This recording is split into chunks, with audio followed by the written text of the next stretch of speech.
Également ce matin, cette rencontre importante aujourd'hui entre la ministre des Transports et les représentants des VTC. C'est un point d'étape sur l'application de la loi Grand-Guillaume qui encadre les conditions d'accès à la profession. Les chauffeurs devront passer maintenant un examen et ils sont donc nombreux à se tourner vers des formations privées. Le reportage de William L.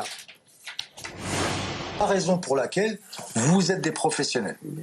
C'est-à-dire que le client vous confie la mission de le transporter là où il doit aller. Aujourd'hui, cours de cartographie pour ces futurs chauffeurs de VTC. Pour pouvoir exercer, Franck a décidé de suivre une formation en vue de passer l'examen d'aptitude professionnelle. Je suis parti sur le fait qu'il fallait vraiment une formation parce qu'il y a énormément de choses à enregistrer. Et seul, c'est se priver d'une connaissance et arriver le jour de l'examen. Je pense que c'est un gros handicap. Si ces formations dispensées par des organismes privés ne sont pas obligatoires, l'examen, lui, l'est. Un examen jugé difficile par la profession en raison du grand nombre de matières abordées. Notre formation, elle porte sur cette réglementation des T3P.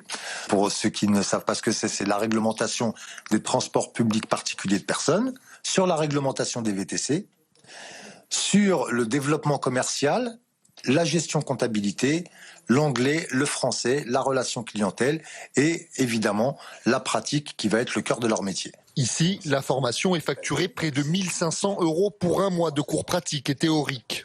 Et pour les chauffeurs qui sont sur la route depuis longtemps, il existe une alternative à l'examen. Justifier plus de 1 600 heures d'exercice à l'aide de fiches de paye ou de factures permet également l'obtention d'une carte professionnelle. La série noire continue pour